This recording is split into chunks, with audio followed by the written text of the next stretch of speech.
गुरुब्रह्मा गुरुविष्णु गुरुदेवो महेश्वरः गुरु साक्षात् परब्रह्म तस्मै श्रीगुरवे नमः। शुक्लाम्बरधरं विष्णुं शशिवर्णं चतुर्भुजं प्रसन्नवदनं ध्याये सर्वविघ्नोपशान्तये बिन्दुत्रिकोणवसुकोणदशारयुग्म मन्वस्त्रनागदलषोडशपत्रयुक्तं वृत्तत्रयं च धरणी सदनत्रयं च श्रीचक्रराज उदितः परदेवताय नारायणसमारम्भं व्यासशङ्करमध्यमाम् अस्मदाचार्यपर्यन्तां వందే గురుపరంపరాం. శ్రీదేవి భాగవతం నందలి ప్రథమాధ్యాయంలో వ్యాసుల వారి గురించి ప్రారంభిస్తున్నాం. మన్వంతరాలన్నిటిలో ద్వాపరయుగం ఉంటుంది. ప్రతి ద్వాపరంలోనూ విష్ణువే వ్యాసుడిగా జన్మించి ధర్మచింతనతో యథావిధిగా పురాణాలు రచిస్తాడు. కలియుగం వచ్చినప్పుడల్లా పుణ్యప్రదమైన పురాణ సంహితను అందిస్తూ ఉంటాడు వ్యాసుడు. వేద శ్రవణాధికారం కొందరికి లేదు కాబట్టి వారి హితం కోరి ఇలా పురాణాలని రచించాడు. మహాముల్లారా, 7వ వైవస్వత మన్వంతరంలో ఇప్పుడు ఇది 28వ ద్వాపరం నడుస్తోంది. అందుకని సత్యవతీసుతుడుగా వ్యాసుడు జన్మించాడు. ఈ 28వ వ్యాసుడే నా గురువు. మహానుభావుడు, లోకైకహితుడు, ధర్మవేత్తల్లో అగ్రగణ్యుడు. రేపు 29వ ద్వాపరం వస్తే ద్రోవుని వ్యాసుడు అవుతాడు. ఇప్పటికీ 27 వ్యాసులు గడిచిపోయారు. అందరూ పురాణ సంహితలు రచించిన వారే. వీళ్ళందరూ కూడా ఈ మాటలు విని ఈ మునులందరూ ఆశ్చర్యపోయారు. అసలు వ్యాసుల గురించి క్లుప్తంగా చెప్పండి అన్నారు. మునిసత్తములారా, మొదటి ద్వాపరంలో స్వయంభూవుడే స్వయంగా వేద విభజన చేశాడు. ఇంకా రెండో ద్వాపరంలో ప్రజాపతి వ్యాసుడయ్యాడు. ఇలాగే ఉశనసుడు, బృహస్పతి, మేధాతిథి, త్రయారణి, ధనంజయుడు, మేధాతిథి, ఇలా అత్రి, గౌతముడు, ఇలా రకరకాలుగా చాలామంది, వేముడు, సోముడు, తృణబిందువు, భార్గవుడు, శక్తి, జాతకర్ణుడు వారి ఇలా వ్యాసులుగా వాళ్ళ కర్తవ్యాన్ని నిర్వర్తించారు. ఇప్పటికి 28వ ద్వాపరానికి కృష్ణద్వైపాయనుడు వాసనుడు. ఏం చెప్పిన పురాణాలే నేను విన్నాను. ఈ కృష్ణద్వైపాయనుడికి సుకుడు అనే కుమారుడు ఉన్నాడు. ఆయన సంభవుడతను గొప్ప వైరాగ్య సంపన్నుడు. వ్యాసుడు దేవి భాగవతం రచించి కొడుకుతో చదివించాడు. అప్పుడే వ్యాసుడి ముఖత నేను దీన్ని విని యథాతథంగా గ్రహించాను. ముని పొంగవులారా, ఈ దేవి భాగవతం ఒక కల్పవృక్షం. ఈ పురాణాన్ని వింటే, అత్యద్భుతమైన ఈ పురాణాన్ని వింటే భూలోకంలో ఎవరికైనా ఇంకా కలిభయం అంటే ఉండదు. భగవతీ నామాంకితమైన ఈ మనోహర పురాణాన్ని వినాలనే కోరికతో కాకపోయినా ఏదో వంకతో విన్నప్పటికీ చాలు. వినేవారి హృదయ కుహరంలో ఆ నిర్గుణ స్వరూపిణి స్వయంగా తానే నిత్య నివాసం చేస్తుంది. ఇంకా నిరంతరం శ్రద్ధగా ఒక వంకతో విన్నవాడికే మహాపుణ్యాత్ముడై ఆ తల్లి అనేక విధాల భోగభాగ్యాల్ని ప్రసాదిస్తే యోగీశ్వర స్థానానికి దక్కే సుస్థిర స్థానాన్ని ఆయన వాళ్ళకి ప్రసాదిస్తున్నప్పుడు ఇక నిరంతరం శ్రద్ధగా వినేవారి హృదయ కుహరంలో ఆ తల్లి నిత్య నివాసం చేస్తూ ఉంటుంది. వ్యాసుడు గురించి మనం ఇప్పుడు ఈ యుగంలో కృష్ణద్వైపాయనుడు వ్యాసుడిగా వచ్చాడు. ఆయనకి ఇలా చెప్తూ ఉంటే సౌనకాది మునులకు చిన్న సందేహం వచ్చింది.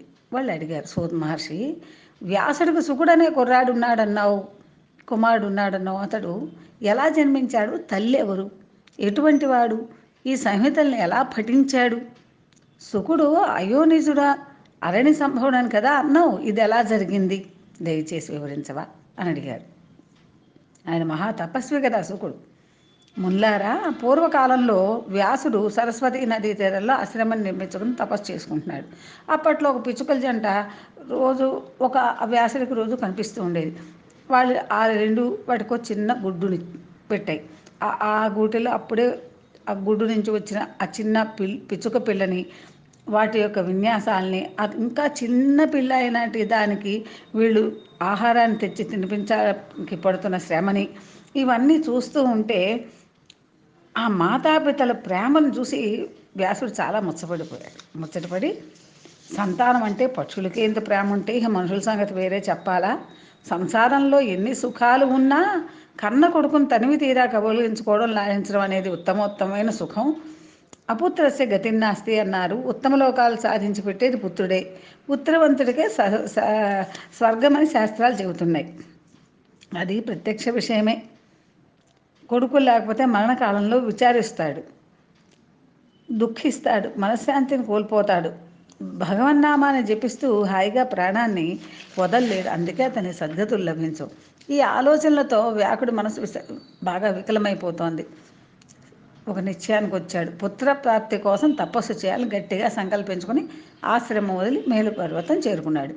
ఎవరు ఏ దేవుడు నా కోరిక తీరుస్తాడు? విష్ణువా, రుద్రుడా, ఇంద్రుడా, బ్రహ్మదేవుడా, సూర్యుడా, వినాయకుడా, కార్తికేయుడా, దిక్పాలకులా? ఎవరు? ఆయన నిశ్చయించుకోలేకపోతున్నారు. ఈలోపు నారద మహర్షి అటువైపు వచ్చాడు. సరికి వ్యాసుల వారు భక్తితో అతిథి మర్యాదలు నారదుల వారికి చేశారు.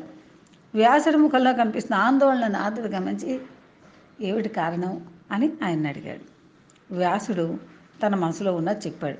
ఏ దేవుణ్ణి ప్రార్థించాలో తెలుసుకోలేకపోతున్నాను, నేను తెలుసుకోలేకపోతున్నాను, చిన్న సలహా ఇవ్వు స్వామి అని. వ్యాస మహర్షి వెనకటికి ఒకనాడు ఇదే ప్రశ్న నేను మా తండ్రి బ్రహ్మదేవుడిని అడిగాను. బ్రహ్మదేవుడు విష్ణుమూర్తిని అడిగారట. విష్ణుమూర్తి ఎప్పుడూ ధ్యానంలో ఉండాలని చూసి బ్రహ్మదేవుడు ఆశ్చర్యపోయి, దేవదేవ, జగత్పతి, త్రికాలజ్ఞ, నువ్వు దేన్ని ధ్యానిస్తావు? ఈ తపస్సు ఎందుకోసం చేస్తున్నావు? నువ్వే అసలు చాలా గొప్పవాడివి కదా, జగత్పతివి కదా, నువ్వు తపస్సు చేయడం ఏమిటి? నీ నాభి కమలం నుంచి పుట్టిన నేను సృష్టికర్తనయ్యానే, మరి నీకంటే అధికుడెవడు? నువ్వే కర్తవు, హర్తవు, నువ్వే కారణం, నువ్వే కార్యం. మరి ఇచ్ఛామాత్రంతో జగత్తు సృష్టిస్తున్నావు. నీ ఆజ్ఞ మేరకు శివుడు సంహరిస్తున్నాడు. సూర్యచంద్రులు, అష్టదిక్పాలకు అందరూ నీ మాట ప్రకారమే విధులు నిర్వహిస్తున్నారు. మరి నువ్వు ఏ దేవుని ధ్యానిస్తున్నావు? నీకు పుత్రుడినే కాదు, భక్తుడిని నేను, దయచేసి సమాధానం చెప్పు అని అడుగుతాడు. సరే విష్ణుమూర్తి సిద్ధివిలాసంగా ఇలా సమాధానం చెప్పాడు. నాయన గురించి శ్రద్ధగా విను చెప్తున్నాను. నువ్వు నేను శివుడు సృష్టి స్థితి లయ కారకులమని ప్రపంచం అంతా అనుకుంటోంది. కానీ ఈ విధుల్ని మనతో నిర్వర్తింప చేస్తున్నది ఆదిపరాశక్తి అని వేదవేత్తలకు మాత్రమే తెలుసు. నీలో ఉన్నది రాజశక్తి, అదే నీతో జగసృష్టి చేయిస్తోంది. నాలో ఉన్నది సాత్విక శక్తి, అది జగత్పాలన చేయిస్తోంది. రుద్రుడిలో ఉన్నది తామసిక శక్తి, అది సంహారం చేయిస్తోంది. అది లేని వేళ నువ్వు సృష్టించలేవు, నేను పాలించలేను, శివుడు సంహరించలేడు. మన ముగ్గురం కూడా శక్తి అధీనంలో ఉన్నాం. నేను పరతంత్రుణ్ణి, అంతా శక్తి అభీష్టం. ఒక్కొక్కప్పుడు లక్ష్మీదేవితో విహరిస్తూ ఉంటాను, ఇంకొకప్పుడు రాక్షసులతో ఘోరంగా యుద్ధం చేస్తూ ఉంటాను. నీకు గుర్తుందా? ప్రళయ సముద్రంలో 5,000 సంవత్సరాల పాటు మధుకైటపులతో బాహాబాహి పోరాడాను. ఆ యుద్ధం ఇది ముందే కదా జరిగింది. మహాదేవి అనుగ్రహం వల్ల వాళ్ళని సంహరించగలిగాను. పరాత్పరమైన కారణం ఆ శక్తి యొక్క స్వరూపమే. నా అవతారాలన్నిటికీ అదే కారణం, నా ప్రేమేం ఏం లేదు. చతుర్ముఖుడా, మర్చిపోయావా? ఒకప్పుడు వింటినారు తెగి నా శిరస్సుతో ఎగిరిపడిపోయింది. అప్పుడు నువ్వే కదా గుర్రపు తల తెచ్చి శిల్పివరుడితో కలిసి అతికించావు. అందరూ హైగ్రీవుడన్నారు. నన్ను నేను ఎరుగుదును కదా, స్వతంత్రుణ్ణి కాదు, శక్తి పరాధీనుణ్ణి. ఆ శక్తినే నిరంతరం ధ్యానిస్తూ ఉంటాను. ఇంతకన్నా నాకు తెలిసింది ఏమీ లేదని సమాధానం చెప్పాడు విష్ణుమూర్తి. వ్యాస మహర్షి, మా తండ్రి బ్రహ్మదేవుడు ఈ విషయాన్ని ఇలా నాకు తెలియచేశాడు. అందుచేత నువ్వు కూడా నీ హృదయ పద్మంలో ఆ దేవీ పాద పద్మాలని ధ్యానించు, నీ కోరిక నెరవేరుతుందని నారదుడు సలహా చెప్పేసరికి వ్యాసుడు కుదుటపడ్డాడు. మేరు పర్వతం మీద శిఖరం మీద నిశ్చలంగా తపస్సు కూర్చున్నాడు. ఈ సంభాషణ వింటున్న మునులకి, ఈ సూతుడు చెప్పిన వ్యాసనారద సంభాషణ వింటున్నట్టు మునులకి మరో సందేహం వచ్చింది. అసలు విష్ణుమూర్తి శిరస్సు తెగిపడిపోవడం ఏమిటి, గుర్రపు తలం తెచ్చి అతకడం ఏమిటి, ఆయన హైగ్రీవుడు కావడం ఏమిటి? చాలా విచిత్రంగా ఉంది, ఇది చెప్పమని ప్రార్థించారు. సూర్యుడు చెప్పడం ప్రారంభించాడు. మహాముల్లారా, సావధానంగా వినండి. పరమ తేజస్వి దేవదేవుడైన విష్ణుమూర్తి జీవితంలో జరిగిన ఒక అపూర్వ సంఘటన చెప్తున్నాను. ఒకానొకప్పుడు జనార్దనుడు 10,000 సంవత్సరాల పాటు రాక్షసులతో భయంకరంగా యుద్ధం చేసి అలసిపోయాడు. ఎక్కుపెట్టి ఉన్న ధనుసును అలాగే ఒక సమతల ప్రదేశంలో నేలకు ఆంచి, పై కొనకు గడ్డమాంచి, శరీర భారమంతా ధనస్సు వైపు మోపి అలాగే విశ్రమించాడు. తెలియకుండా నిద్ర పట్టిస్తుంది ఆయనకి. గాఢ నిద్ర చాలా కాలం గడిచిపోయింది. ఇంతలో ఏదో యజ్ఞం చేయాలని తలపెట్టిన దేవతలు బ్రహ్మని శివుణ్ణి తీసుకుని విష్ణులోకాలకు వెళ్ళారు. అక్కడ ప్రభువు లేడు. ఇది దేవకార్యార్థం చేసిన యజ్ఞమాయే, ఆయన అనుమతి తీసుకోవాలి కదా. తీరా పెడితే విష్ణుమూర్తి కనిపించటం లేదు. దివ్య దృష్టితో చూశారు. రణరంగంలో ధనస్సు మీద నిద్రపోతున్న కేశవుడు కనిపించారు. అందరూ ఆయన దగ్గరికి చేరారు. లేపారు, లేవటం లేదు.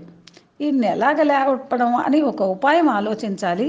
నిద్రాభంగం చేయకూడదు, అలానే యజ్ఞాన్ని ఆపలేమంటూ సంశయంలో పడ్డాడు శంకరుడు. బ్రహ్మదేవుడికి ఉపాయం తట్టింది. ఒక వమ్మిరిని అంటే ఒక చెదపురుగును సృష్టించాడు. వింటినారిని భక్షించమన్నాడు. అప్పుడు ధనస్సు జారిపడుతుంది, దేవదేవుడు నిద్రలేస్తాడు, దేవకార్యం నెరవేరుతుంది అని పథకం చెప్పాడు. అందరూ అంగీకరించారు. అయితే ఆ వమ్రి ఒక ధర్మ సందేహం వెలువచ్చింది. కమల సంభవ, జగద్గురువైన రమాపతికి నిద్రాభంగం చేయమంటావా? ఎలా చేయను? నిద్రాభంగం, కథాభంగం, దాంపత్య భేదనం, శిశుమాతృ భేదనం ఇవి బ్రహ్మహత్యతో సమానమైన మహాపాపాలు కదా. పోనీ ఇంత పాపాన్ని ఒడిగిడితే నాకు ఒరిగేదేమిటి? వింటినారు తింటే నాకు దక్కే ఫలం ఏమిటి? నా ఫలం మాట ఏమిటి అని వమ్రి ప్రశ్నకి బ్రహ్మదేవుడు సమాధానం చెప్పాడు. వమ్రి, నీకు యజ్ఞంలో భాగం కల్పిస్తాం. హోమగుండాలలో హవిస్సులు వ్రేల్చేటప్పుడు అటు ఇటు చెదిరిపడే భాగాలు ఇక నుంచి నీవే పద. త్వరగా విష్ణుమూర్తిని నిద్రలేపు. అందుకే హోమం చేసేటప్పుడు మనం వేసే హవిస్సులు సరిగ్గా అగ్నిలో పడేటట్టుగా వేయాలి. అవి ఆ అగ్నిలో పడకుండా, హోమ గుండం లోపల పడకుండా బయటపడితే అది ఆ వమ్రి అనే పురుగుకి చెందుతాయి. వమ్రి వెళ్ళింది. నేలపైన ఉన్న ధనురాగ్రం దగ్గర ఉన్న నారిని చటుక్కొని కొరికింది. ఒక్క పెట్టున ధనస్సు ఎగిరిపడి భీకర శబ్దం భూ నభోళాంతరాలంతా కూడా ప్రతిధ్వనించింది. దేవతలు భయపడ్డారు. బ్రహ్మాండం సంక్షోభపడింది. భూమి కంపించింది. సముద్రాలు ఘూర్నిల్లాయి. చాలా అమంగళ సూచకంగా ఉల్కాపాతాలు, మహోత్పాతాలు జరిగాయి. హఠాత్తుగా సూర్యుడు అస్తమించాడు. చీకట్లు దట్టంగా వ్యాపించాయి. అసలు ఏం జరుగుతుందో తెలియక దేవతలంతా కలవరపడిపోతున్నారు. తాపసులారా, ధనస్సుపై కొనుక్కున్న ఆంచున్న శిరస్సు, దేవుడి శిరస్సు, కుండిల మండితమైన శిరస్సు త్రుటిలో తెగి ఎటో ఎగిరి ఎక్కడో పడిపోయింది. కొంతసేపట్లకి చీబట్లు విడిపోయాయి. శిరస్సు లేని మొండం కనిపించింది. దేవతలు భయపడ్డారు, నిశ్చేష్లయ్యారు. ఇదేమిటి జగన్నాయక, నువ్వు దేవాది దేవుడివి, సనాతనుడి, ఏమిటి దారుణం, ఏమిటి మాయ? నీ సరస్సును ఎవరు ఖండించారు? ఏమైపోయింది? నువ్వు అచ్ఛేద్యుడివి, అభేద్యుడివి, ఆదాహ్యుడివి, అంటే అగ్నికి కూడా కాలనవాడివి. నువ్వే ఇలా అయిపోతే మరి ఇంక దేవతల్లో మిగిలేది ఎవరు? మాకు రక్షకుడెవరు? ఇదంతా సాత్విక మాయ అందామా, రాజసమో తామసమో అందామా? అంటే అన్ని మాయలకు అధిపతివి, జగద్గురువి. నీ శిరస్సే ఎక్కడికో ఎగిరిపోయిందంటే ఏమనాలి? ఇలా దిక్కుతోచకుండా వాళ్ళందరూ కూడా పరితపిస్తున్నారు. పరిస్థితి గమనించాడు బృహస్పతి. ఆయన దేవగురువు కదా, ఆయన వేదాంతం బాగా వెంటబెట్టినవాడు. దేవతల్ని మెల్లగా ఓదారుస్తూ, ధైర్యం తెచ్చుకోండి, ఇంత దుఃఖించే లాభం, రవంత తేరుకుని దేవతలే ఇలా బెంబేలు పడిపోతేలాగా ఉపాయం ఆలోచించండి, బుద్ధికి పని చెప్పండి. దైవ బలము, పురుషాహంకారం రెండూ సమానమే. ఇప్పటికీ కర్తవ్యం ఉపాయమే. అన్ని వేళలా అన్ని విధాల దైవం కంటే అప్పుడప్పుడు ఉపాయమే ఫలిస్తూ ఉంటుంది. బృహస్పతి ఇలా అనేసరికి ఇంద్రుడికి కోపం వచ్చింది, ఉక్రోషం వచ్చింది. ఎందుకు దేవగురు, ఎందుకు వచ్చిన పౌరుషం అయ్యా? ఒట్టి అనర్థకం.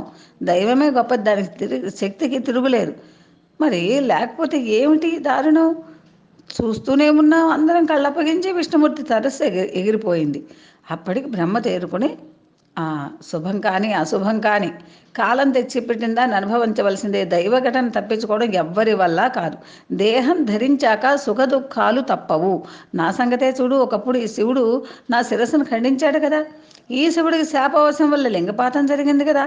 అలాగే ఇప్పుడు హరి శిరస్సు ఏ సముద్రంలోనో పడిపోయింది. అంత కాలమహిమ. ఎంతటి వాడికైనా కష్టాలు రాక తప్పదు, అనుభవించక తప్పదు.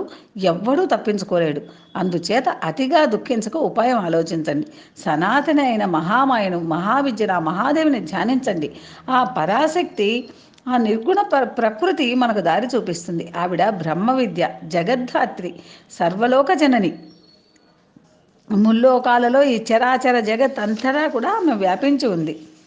ఈ దేవతలందరూ ఈ విషయానికి, బ్రహ్మదేవుడు చెప్పిన విషయానికి సమ్మతించి దేవీస్తవం ఆరంభించారు. బ్రహ్మదేవుడి 4 ముఖాల నుంచి వేదాలు మాతృ సూక్తం ఆలపించాయి. నమో దేవి మహామాయే విశ్వోత్పత్తికరే శివే నిర్గుణే సర్వభూతేసి మాతః శంకరకామదే. హే దేవి మహామాయా నమో నమః. నువ్వు విశ్వోత్పత్తి కారణానివి, శుభప్రదవు, నిర్గుణవు, సకల భూతేశ్వరివి, జగన్మాతవు, శంకరుడంతటి వాడి కోరికలు తీర్చిన దానివి, ప్రాణికోటికి అంతటికీ కూడా ప్రాణం నువ్వే, జీవకోటికి ఆధారభూమివి నువ్వే, సర్వజననివి, సకల లోకజననివి, లోకహితకారిణివి, వరేణ్యవు, వాగ్బీజవు, భవబంధ వినాశినివి. నమోస్తు దేవి నమో నమ. త్రిమూర్తులు, అష్టదిక్పాలకులు అందరూ నీ సృష్టి. స్థావర జంగమ జగత్తులో నువ్వే ముఖ్యాతి ముఖ్యవు. సకల భువనాలను తయారు చేయాలనిపించినప్పుడు త్రిమూర్తులను సృష్టిస్తూ ఉంటావు, వారితో సృష్టి స్థితి లయాలను జరిపిస్తూ ఉంటావు. నీకు మాత్రం ఈ సంసార స్పర్శ రవ్వంతైనా ఉండదు. హే జగజ్జనని, మానవుల్లోనే కాదు దేవతల్లో కూడా నీ అనంత విభవం తెలిసిన వారు ఒక్కరూ లేరు. అమ్మా, విష్ణుమూర్తి శిరస్సు తెగిపడిందని నీకు తెలియదా? తెలిసి తాత్సారం ఏమిటి తల్లి? అతడు నీ పాదసేవకుడు కదా. ఏవైనా మహాపాపం చేశాడా? కన్న తల్లివి, ఇంత ఉపేక్షిస్తావా? దేవతలకు ఎంతటి విషమ పరిస్థితి దాపురించింది తల్లి. విష్ణుమూర్తి శిరస్సు ఎగిరిపోవడం ఏమిటి? ఎంత ఆశ్చర్యం! వేల సంవత్సరాలు సాగిన యుద్ధంలో నా అంతట నేనే జయించానని విష్ణుమూర్తి ఏమైనా గర్వించాడేమో, అందుకు శిక్ష విధించావా జనని? నీ భావం ఏమిటో అత్తుపట్టట్లేదు. రాక్షసులు, మధుకైటవ రాక్షసులు తీవ్రంగా తపస్సు చేసి నిన్ను మెప్పించి ఇలాంటి వరం ఏమైనా కోరారా అమ్మా? లేకపోతే క్షీర సముద్రరాజధాని లక్ష్మీదేవి మీద నీకు కోపం వచ్చిందా? భర్తహీనం చేసి వినోదిస్తున్నావా? అమ్మ, నీ అంశతో జన్మించిన వాడు విష్ణుమూర్తి. అతడేమైనా అపరాధాలు చేసి ఉంటే క్షమించడమే సమంజసం. త్వరగా అతన్ని జీవింపచేయి, మమ్మల్ని ఆనందింపచేయి. ఈ విధంగా దేవతలంతా నీకు రొక్కుతూనే ఉంటారు. నీకు పరమభక్తులు, నీ పనులను నెరవేర్చడంలో అతి ముఖ్యులు, సమర్థులు. అందరూ శోకంలో మునిగిపోయారు. తల్లి, విష్ణుమూర్తిని బ్రతికించు. అతని శిరస్సు ఎక్కడ పడిందో తెలియదు. నీవు తప్ప మరో దిక్కు లేదు, మరొక ఉపాయం లేదు. అమృతంలా జగత్తుకి నీవే జీవన ప్రదాత్రివి. వేదాలు స్వయంగా చేసిన ప్రస్తుతికి మహేశ్వరి ప్రసన్నురాలైంది. కనిపించకుండా ఆకాశవాణిగా వినిపించింది. శుభప్రదంగా, ఆనందకరంగా మాట్లాడింది. దేవతలారా, చింతించకండి. వేదస్థుతులతో నేను సంతృష్టి చెందాను. కుదుటపడండి. ఈ స్తుతి నీటిపైన ఎవరు చేసినా, చదివినా, విన్నా వారి కోరికలన్నీ తీరతాయి. వేదాలు చేసిన స్తోత్రం అంటే వేదతుల్యమే కదా మరి. సరే, విష్ణుమూర్తి శిరస్సు అలా అయిపోవడానికి కారణం ఉంది. ఈ ప్రపంచంలో అకారణంగా ఏ పని జరగదు. ఈ విష్ణుమూర్తి ఒకరోజు తన భార్య లక్ష్మీదేవి సుందరవదనాన్ని చూసి అదోలా నవ్వాడు. ఎందుకబ్బా అనుకుంది లక్ష్మీదేవి. నా ముఖం వికృతంగా కనిపించిందా? ఎందుకు ఉత్తినే నవ్వుతాడు? లేదా నాకేమైనా సవతం చేసి ఉంటాడా, అయినా తెచ్చుంటాడా? అందుకేనా ఈ వంకరగా నవ్వుతున్నాడని ఆవిడ ఒక నిర్ణయానికి వచ్చేసింది. మనసులో కోపం భగ్గుమంది. తామసీ శక్తి ఆమెలో ప్రవేశించింది. ఇది భవిష్యత్తులో దేవకార్యం కోసమే అవడానికి. పట్టరానికి ఆ కోపంలో భర్తను శపించింది. శిరస్సు తెగిపడిపోవుగాక అనేసింది. ఆ క్షణాన కాలయోగం అటువంటిది. తన వైధవ్యం కన్నా సపత్ని దుఃఖం ఎక్కువ అనుకుంది. స్త్రీ స్వభావం అటువంటిది కదా. ఆ శాపం ఇప్పుడు కార్యరూపం ధరించింది. శిరస్సు వెళ్ళి ఉప్పు సముద్రంలో పడిపోయింది. అయినా పర్వాలేదు, ఇప్పుడే సూర్యుని బ్రతికిస్తాను. సురసత్తములారా, మీరు తలపెట్టిన ఘనకార్యము, మహాకార్యము నెరవేరుతుంది, సందేహం లేదు. దీనికి ఈ సంఘటనకి ఇంకో చిన్న కారణం కూడా ఉంది. ఒకప్పుడు హయగ్రీవుడు అనే మహారాక్షసుడు, రాక్షస వీరుడు ఒకడు ఉండేవాడు. సరస్వతీ నదీ తీరంలో పరమ దారుణంగా తపస్సు చేసి మాయాబీజాత్మకమైన ఏకాక్షరమైన హ్రీం అనే నా మంత్రాన్ని ఘోర నిష్ఠతో జపించాడు. అప్పుడు తామస రూపంతో ఆయన తపస్సు చేశాడు. ఆ తల్లి కూడా తామస రూపంతో దర్శనం అనుగ్రహించింది. ఏ రూపాన్ని ధ్యానించాడో అదే రూపంలో వాహనంపై కనిపించా. వరం కోరుకోమన్నా. నా రూపాన్ని చూడంగానే అతను కన్నులు ప్రేమతో విప్పారి నాకు ఆనందంగా ప్రదక్షిణం చేసి నమస్కరించి, నమోదేవే మహామాయే సృష్టి స్థిత్యంతకారిణి భక్తానుగ్రహ చతురే కామదే మోక్షదే శివే. హే జగదీశ్వరి, పంచభూతాలు నువ్వే, జ్ఞానేంద్రియాలు, కర్మేంద్రియాలు అన్నీ నువ్వే అంటూ స్తుతించాడు. నాకు చాలా సంతోషం కలిగి, హయగ్రీవా, నీ తపస్సుకి, నీ స్తోత్రానికి సంతోషించాను. నీ కోరిక ఏమిటో చెప్పన్నాను. మాత, నాకు మరణం లేకుండా వరం ప్రసాదించు. నేను యోగిగా సురాసురులకు అజేయుడుగా, అమరుడుగా ఉండిపోవాలని అనుగ్రహించు. హయవదన, అది అసంభవం. పుట్టినవాడు గిట్టక తప్పదు, గిట్టినవాడు తిరిగి పుట్టక తప్పదు. ఇది లోకంలో స్థిరపడిన మర్యాద. దీనికి భిన్నంగా నువ్వు అమరుడు ఎలా అవుతావు? కుదరదన్నది దేవి. కాబట్టి రాక్షసోత్తమ, మరణం తప్పదనే మాటల్లో నిశ్చయంగా మనసులో పెట్టుకుని బాగా ఆలోచించి వరం కోరుకో, నీ ఇష్టం అంది తల్లి. అయితే సరే జగదాంబిక, హయగ్రీవుడి చేతుల్లో తప్ప మరి ఇంకెవరి చేతిలో నాకు మృత్యు ఉండకూడదు, ఆ వరం ప్రసాదించంటే మళ్ళీ హయగ్రీవుడి అవతారంలోనే గుర్రపు తల ఉన్నవారి చేతిలోనే ఈయనకి మృత్యు ఉంటుంది. రాక్షస మహావీర తథాస్తు అని చెప్పి ఆ తల్లి అదృశ్యమైపోయింది. హయగ్రీవుడి చేతిలో తప్ప ఇంకెవరి చేతిలో నీకు చావు లేదని చెప్పి ఆవిడ వెళ్ళిపోయింది. అలా వరం ఇచ్చి ఆవిడ అంతర్ధానం అయిపోయాక ఈ రాక్షసుడు పట్టరాని ఆనందంతో ఇంటికి వెళ్ళి అక్కడి నుంచి వేద విధుల్ని మునులను దారుణంగా హించటం మొదలెట్టాడు. ఆ దుష్టుడు సంహరించగలవాడు, ఆ దుష్టుని సంహరించాడు భువనత్రయంలో లేడు, ఎందుకంటే హయగ్రీవుడే రావాలి. అందుచేత ఓ దేవతలారా, ఒక అందమైన గుర్రపు తలను తీసుకురండి, దాన్ని విష్ణుమూర్తి మొండానికి దేవశిల్పి అంటే త్వష్ట చక్కగా నేర్పుగా అతుకుతాడు. అప్పుడు ఈ హయగ్రీవ భగవంతుడు ఆ రాక్షసుని సంహరిస్తాడు. ఇది దేవకార్యం నాయన అని. ఆ శరీరవాణి జగన్మాత చేసిన ఉపదేశాన్ని దేవతలంతా విని తేరుకుని దేవశిల్పిని వేడుకుని ఆయన్ని తీసుకొచ్చి గుర్రపు తలను వెంటనే ఆయన నరికి ఆలస్యం లేకుండా విష్ణుమూర్తి శరీరానికి కలిపాడు. హయగ్రీవ భగవంతుడు ఆవిర్భవించాడు. ఇది మహామాయ ప్రసాదం. కొంతకాలానికి ఆయన ఆ రాక్షసుని మట్టుపెట్టాడు. సూతుడు చెప్పిన హయగ్రీవ వృత్తాంతాన్ని శ్రద్ధగా విన్న శౌనకాది మహాములకు కుతూహలం మరింత పెరిగింది. మహాసముద్రంలో మధుకైటపులతో శౌర్య జరిపిన 5,000 సంవత్సరాల యుద్ధాన్ని గురించి తెలుసుకోవాలనుకున్నారు. సవినయంగా అడిగారు. వాళ్ళు ఇద్దరూ కూడా, ఆ దానములు ఇద్దరు మహాసముద్రం ప్రళయ సముద్రంలో ఎందుకు జన్మించారు? వారిని విష్ణుమూర్తి ఎందుకు సంహరించాడు? కాస్త దయచేసి వివరంగా చెప్పు నాయన అని చెప్పేసి వాళ్ళు అడిగితే, స్వామి, అయ్యో నీ వంటి వారు చెప్పే విషయాలే వినడం మాకు వరం. పశువులు చూడు, తింటున్నాయి, తిరుగుతున్నాయి, శారీరక సుఖం అనుభవిస్తున్న వాటికి సజ్ఞానం లేదు, వివేకం లేదు, మోక్షాసక్తి లేదు. పురాణ శ్రవణం వినకపోతే మనిషి కూడా వీటితో సమానమైపోతాడు. మనకున్న జ్ఞానేంద్రియాల 5 చెవి, కన్ను శుభప్రదమైనది. వినడం వల్ల వస్తు జ్ఞానం కలుగుతుంది, చూడడం వల్ల మనసు రంజిల్లుతుంది. ఈ వినికిడి కూడా సాత్విక, తామస, రాజస భేదాలతో 3 విధాలను పెద్దవాళ్ళు చెప్తున్నారు. వేదశాస్త్రాలను వినడం సాత్విక శ్రవణం, స్త్రీ పురుష సంబంధాత్మకమైన సాహిత్యాన్ని వినడం రాజసం, యుద్ధ వార్తలు, ఇతరుల దోషాలు వినడం తామసం. అంతేకాదు మిత్రమా, ఈ సాత్విక శ్రవణంలో ఉత్తమ, మధ్యమ, అధమ భేదాలు ఉన్నాయి. మోక్ష ఫలాన్ని అందించే విషయాలు వినడం ఉత్తమం, స్వర్గాన్నిచ్చే వాటిని వినడం మధ్యమం, భోగ ఫలాన్ని సమకూర్చే అంశాలను చెవిని పెట్టడం అధమం. కాబట్టి మహామతి, సూత మహర్షి పాపాలను పోగొట్టి పుణ్యాలను సమకూర్చి శ్రోతలను బుద్ధిమంతులుగా చేసేది పురాణ శ్రవణమే. నువ్వు వ్యాస మహర్షి నుంచి తెలుసుకున్న ఈ మధుకైటపుల వృత్తాంతాన్ని మాకు వినిపించు. దుష్ట శిక్షణ కోసం జరిగిన యుద్ధం, దీన్ని వినడం ఉత్తమమే.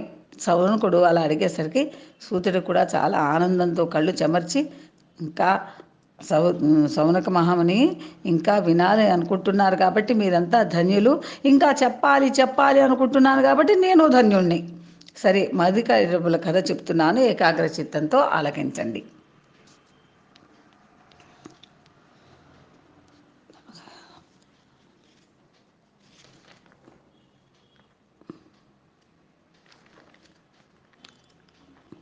స్వస్తి ప్రజాభ్యः పరిపాలయంతాం న్యాయేన మార్గేణ మహిం మహీసా గోబ్రాహ్మణేభ్యः శుభమస్తు నిత్యం. లోకాः సమస్తా సుఖినో భవంతు. ఓం శాంతి శాంతి శాంతి. ఓం శ్రీమాత్రే నమః.